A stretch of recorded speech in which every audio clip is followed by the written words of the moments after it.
शामिल जरूर होता है। हर आत्महत्या करने वाले का कातिल जरूर होता है। कितना मुश्किल होता होगा ना अपनी जान ले लेना। एक छोटी सी चोट लगने पर हम पूरा दिन मलाल करते हैं, लेकिन अपनी जान गंवा देते हैं कुछ सेकंडों में। कोई बहुत बड़ी मजबूरी रहती होगी जब हम अपनी जान अपने ही हाथों से ले लेते हैं। और क्या रहती होगी ऐसी मजबूरी? Mental trauma, depression, tension. अक्सर हमने ये नाम सुने, लेकिन कभी गौर नहीं किया कि ये सब होता कैसे है। कोई वायरस नहीं है इनके पीछे जो आकर ये बीमारियां फैला देता है, बल्कि हम खुद ये बीमारियां फैलाते हैं। लोगों को जज करना, उनके बारे में गलत बोलना, गालियां देना, कमेंट करना, किसी के काम को बुरा भला कहना। हाँ, हम सब जिम्मेदार हैं किसी की जान लेने के पीछे। ना जाने क्यों हम ऐसे हो गए हैं कि कुछ भी हो जाए हम किसी की तारीफ नहीं कर सकते, बस कर सकते हैं तो उनसे ईर्ष्या। हम चाहकर भी इस दुनिया में प्यार नहीं फैलाएंगे तो सिर्फ नफरत, जलन, और ले लेंगे किसी की जान। हमारी कहानी भी कुछ ऐसी ही है, काव्या और सोहा की कहानी। दो दोस्त जिनकी जान भी ये समाज ही ले लेगा शायद। काव्या, खबरदार, जो तूने आगे से ऐसा किया मैं तुझसे कभी बात नहीं करूंगी सोहा। सोहा रोते हुए काव्या को गले लगाती है। लेकिन तू ही बता मैं क्या करूं? जरा देख इस कागज के टुकड़े की तरफ। मेरी जान का दुश्मन बन गया ये टुकड़ा। मेरी जिंदगी पल में बदल दी इस टुकड़े ने। सोहा के हाथ में एक कागज का टुकड़ा था। कोई मेडिकल रिपोर्ट थी जिसपे लिखा था इट्स पॉजिटिव। जब काव्या वो रिपोर्ट पढ़ती है तो पता चलता है कि सोहा को HIV है, एड्स। सोहा को खुद नहीं पता उसे कैसे इन्फेक्ट हुआ। 1 महीने पहले वो कुछ कमजोर महसूस कर रही थी, तो उसने जाके अपना मेडिकल चेकअप कराया। कुछ 2-3 दिन बाद रिपोर्ट आई और रिपोर्ट में ये आया शी इज HIV पॉजिटिव। और जब से ये बात पता चली जैसे उसकी जिंदगी बदल गई है। उसने ये बात अपने अपनों को इसलिए बता दी कि शायद वो अपनी प्रॉब्लम शेयर कर पाए, लेकिन उसे नहीं पता था कि एक ऐसी बीमारी जो छूने से नहीं फैलेगी, उसकी वजह से भी लोग उससे दूरियां बढ़ा लेंगे। उससे कोई बात नहीं करना चाहता, न फोन पे न सामने आकर। कॉलेज में लोग उससे दूर रहते। उसके दोस्त अब उसे पार्टीज में नहीं बुलाते, उससे बात तक नहीं करते, उसके साथ बैठना नहीं चाहते। हाँ, घर में उसकी फैमिली उसके साथ है, लेकिन अपनी फैमिली को देखकर उसकी खुद की नजरें झुक जाती है, क्योंकि ये समाज उसके कैरेक्टर पर उंगली उठाता है, जिसे सुनकर उसके पापा रोज परेशान हो जाते हैं। उसकी माँ की आंखों में रोज आंसू आ जाते हैं। आखिर कब तक बर्दाश्त करे वो इन सब की उंगलियां, जबकि गलत वो नहीं थी। इसलिए उसने सोच लिया था कि वो सुसाइड कर लेगी, सब खत्म कर देगी, अपने मम्मी पापा को इस शर्मसार जिंदगी से बाहर ला आएगी, खुद को भी इन बंदिशों से आजाद कर लेगी, अपनी हर प्रॉब्लम को सॉल्व कर लेगी। लेकिन तभी उसकी बचपन की दोस्त काव्या, उसने उसका हाथ थाम लिया, उसे बचा लिया। बहुत दिनों से वो काव्या से भी नहीं मिली थी, लेकिन काव्या बिना मिले भी उसके दिल का हाल जानती थी। और आज जब उसे उसकी जरूरत थी तो उसने आके उसका हाथ थाम लिया, एक बार फिर उसे बचा लिया। काव्या, तूने सोचा भी कैसे कि तू अपनी जिंदगी खत्म कर देगी और मैं नहीं होंगी वहां? तुझे पता है ना मैं तेरे बिना रह नहीं सकती। तू मेरी बचपन की दोस्त है यार। अगर तुझे कुछ हो जाता तो मैं अकेली कैसे रहती? तुझे मुझसे बात करनी चाहिए थी, लेकिन तूने तो मुझसे दूरी बढ़ा ली। जब मुझे तेरे पास होना चाहिए था तो तूने खुद मुझे अपने आप से दूर कर लिया। सोहा रोते हुए, क्या करूं? तू बता, जब कोई मुझे देखना तक नहीं चाहता तू क्यों आएगी मेरे पास, क्यों बैठेगी मेरे साथ? और इस परेशानी का कोई हल नहीं है काव्या। इस परेशानी का सिर्फ एक हल है कि मैं इस दुनिया से चली जाऊं।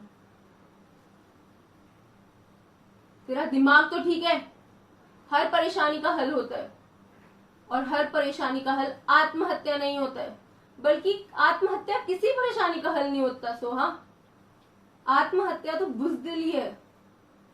कितना डरपोक होगा वो इंसान जो अपनी प्रॉब्लम से भागकर अपनी जान ले ले। अरे हम सबको ये जिंदगी मिली है लड़ने के लिए, जीने के लिए, डर कर मर जाने के लिए नहीं। मैं तेरी इस प्रॉब्लम का सोल्यूशन निकालूंगी। हम डॉक्टर्स की हेल्प लेंगे। मेरे कजन्स हैं जो बहुत अच्छे डॉक्टर हैं, मैं उनसे बात करूंगी। कुछ ना कुछ हल तो निकलेगा ही ना सोहा। तू डर मत, मैं तेरे साथ हूँ, सब ठीक हो जाएगा। उम्मीद की किरण आंखों में लेकर सोहा ने काव्या की तरफ देखा। सच? सब ठीक हो जाएगा? मैं ठीक हो जाऊंगी? लोग मुझे फिर से पहले जैसा ही प्यार करेंगे? सब मुझे अपना लेंगे ना काव्या? तुझे सबकी क्यों पड़ी रहती है सोहा? क्या ये जिंदगी सबके साथ चलती है? तू इस दुनिया में अकेली आई थी और आज तेरे मरने पर भी किसी को कोई खास फर्क नहीं पड़ता, तो तुझे सबकी क्यों पड़ी रहती है? काव्या, हमें इसी समाज में जीना है तो इनके साथ ही जीना होगा ना। मैं तेरी तरह सबसे लड़कर नहीं रह सकती। हाँ, तू सबसे लड़कर नहीं रह सकती, लेकिन अपनी जान दे सकती है उन लोगों के लिए जिनको शायद तेरी जीने का से फर्क भी नहीं पड़ेगा। बस, बहुत हो गई तेरी ये बातें। मुझे पता है तू सच्ची है, तूने कुछ गलत नहीं किया और मुझे यकीन है तू ठीक हो जाएगी। इस समाज से ज्यादा मेरे लिए तू मायने रखती है। मुझे नहीं किसी को प्रूव करना कि तू ठीक है, मुझे पता है कि तू बिल्कुल सच्ची है।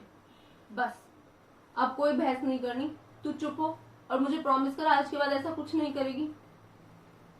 सोहा के चेहरे पर हल्की सी मुस्कान आई। इस समाज से हटकर किसी ने उसे अपनाया। वो उसे हग करने के लिए तैयार है, उसके आंसू पोंछने के लिए हाथ आगे बढ़ा रही है। वो औरों की तरह उसे धुतकार नहीं रही, बल्कि उसे प्यार जता रही है।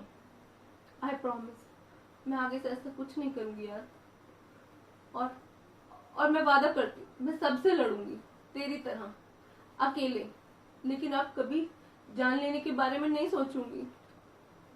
मैं अपने मम्मी पापा को प्राउड करके दिखाऊंगी। तू मेरा साथ देगी ना? हमेशा। मेरे बचपन की दोस्त है, जिंदगी भर तक दोस्ती निभाऊंगी। मैं बहुत लकी हूँ सोहा, मुझे तू मिली। नहीं काव्या, लकी तो मैं हूँ, मुझे तू मिली जिसने एक बार फिर मेरी जिंदगी बचा ली। दोनों ने एक दूसरे को हग किया, एक दूसरे का हाथ थामा और बचपन की गुड़ियाओं की तरह आज ये बड़ी लड़कियां भी हंस के खिलखिलाने लगी। इनके बीच कोई अच्छाई भी नहीं था, कोई मेंटल ट्रॉमा, कोई डिप्रेशन नहीं। सोहा इन सबसे बाहर आ चुकी क्योंकि उसे एक हाथ थामने के लिए मिल गया था। हर मरने वाला इस हाथ को तलाश करता है कि शायद कोई आ जाए और उसका हाथ थाम ले, कोई दोस्त हो जो उसे गले लगा ले।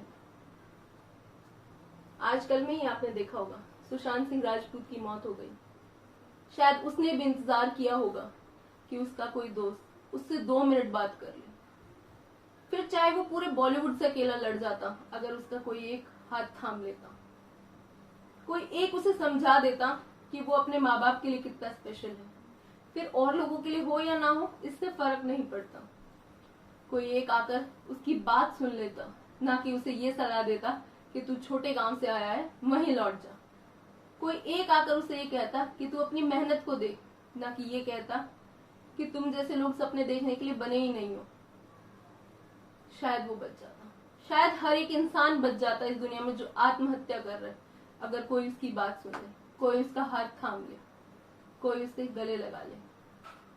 लेकिन शायद हम सब इतने बिजी हैं और इतना एक दूसरे को नीचा दिखाने में आ गए हैं कि हम कभी एक दूसरे की प्रॉब्लम सॉल्व भी नहीं कर पाएंगे, कभी एक दूसरे के लिए खड़े नहीं होंगे, बस एक दूसरे को नीचा दिखाते जाएंगे और खुद ऊपर जाते जाएंगे।